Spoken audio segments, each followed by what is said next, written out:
दोस्तों, आज की ये डरावनी घटना NH44 की है, जिसे हम नितिन जी के पॉइंट ऑफ व्यू से सुनेंगे। तो चलिए बिना किसी देरी के हम इस वीडियो को शुरू करते हैं।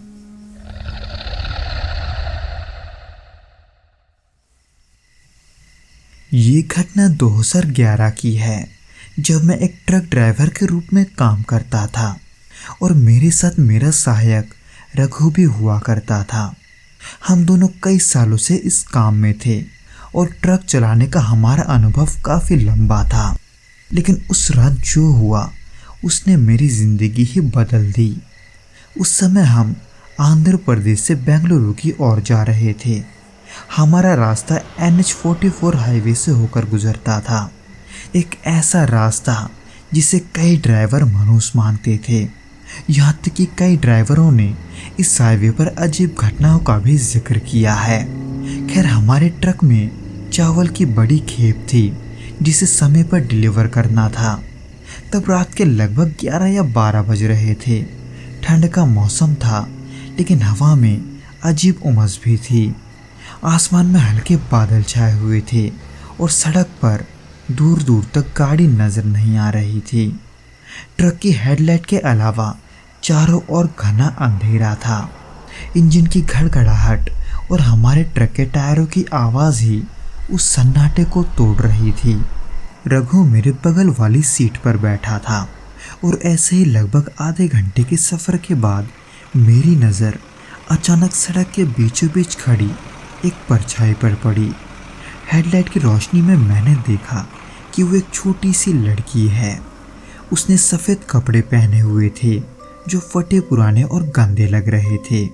वो हाथ हिलाकर मुझे रुकने का इशारा कर रही थी।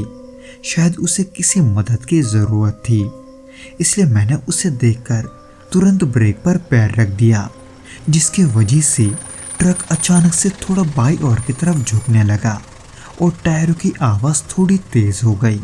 रघु उस आवाज़ को सुनकर अचानक चौंक उठा। उसने पूछा कि क्या हुआ। मैंने उसकी तरफ इशारा करते हुए कहा कि वो देखो, वहाँ कोई खड़ी है। फिर हम दोनों ने देखा कि वह लड़की अब भी वहीं खड़ी थी, बिल्कुल शांत। उसकी आंखें सीधे हमारे तरफ ही देख रही थी। उस नज़र में कुछ ऐसा था जो हमें बेचैन कर रहा था। लेकिन हमने सोचा कि शायद उसे मदद की ज़रूरत है, जो कि मुझे तब इसलिए भी लगा क्योंकि मेरे ट्रक को रोकते ही वो बिना कुछ कहे भागते हुए ट्रक के पास आ गई और चुपचाप मुझे दरवाज़ा खोलने को कहकर अंदर आकर बैठ गई।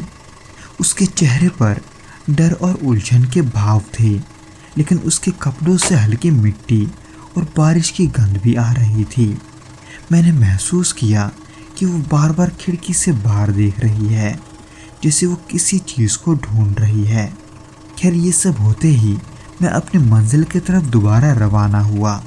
इसी दौरान मैंने उससे कई दफ़ा पूछा कि आखिर उसे कहाँ जाना है और वो आई कहाँ से है, लेकिन उसने मेरी बातों का कोई जवाब नहीं दिया।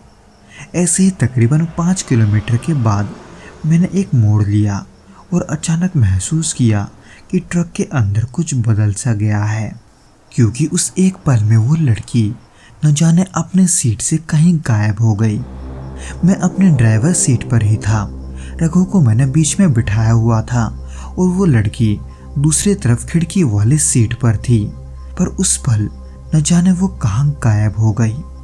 इसे होते हुए देखकर मैं और रघु दोनों ही घबरा गए। मैंने ट्रक को रोका और चारों तरफ घबराते हुए देखने लगा। उसी पल मैंने ध्यान से जब रियरव्यू मिरर में देखा तो मेरी सांसें थम गई।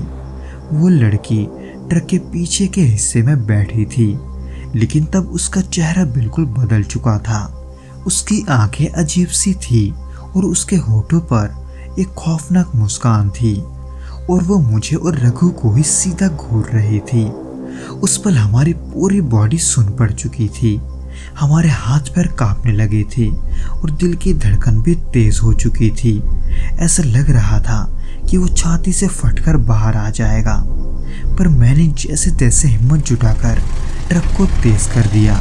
रघु मेरे बगल में बैठा पूरी तरह से घबरा गया था उसने इशारे से कहा कि ये जगह ठीक नहीं है।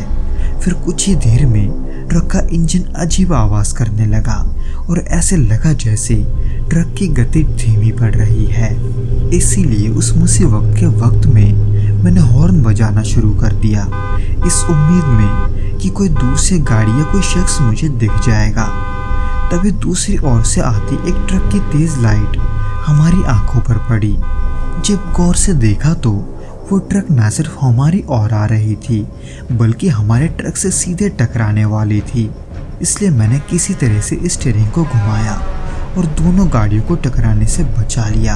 और रास्ते के दोनों तरफ पेड़ होने के वजह से मैंने ज़्यादा जोखिम न लेते हुए ब्रेक को दबा दिया और उस दूसरे ट्रक ड्राइवर ने भी ऐसा ही किया। फिर जब मैंने नीचे उतरकर उस ट्रक के ड्राइवर की ओर देखा तो उसकी हालत भी बिगड़ी हुई थी। उसने मुझसे घबराते हुए कहा कि उसके ट्रक में कुछ देर पहले एक लड़की थी, पर वो अचानक कहीं गायब हो गई, ठीक वैसे ही जैसे हमारे साथ हुआ था। इन सब का आखिर क्या मतलब था और ऐसा होने की असली वजह क्या थी, ये तो हमें नहीं पता था। पर वो जो कुछ भी हुआ था उस पर उस वक्त विश्वास कर पाना मुश्किल हो रहा था। पर अब जब वो वाकई में हुआ था तो उस रात हमने किसी तरह से खुद को संभालते हुए आगे का सफ़र संभल कर तय किया। हालांकि वो घटना आज भी हमारे मन में जिंदा है। जब भी हम NH-44 हाईवे पर ट्रक चलाते हैं तो हमेशा ऐसा लगता है जैसे कोई हमें देख रहा है। तो दोस्तों, ये तो था वो घटना जो कि नितिन जी के साथ घटा था।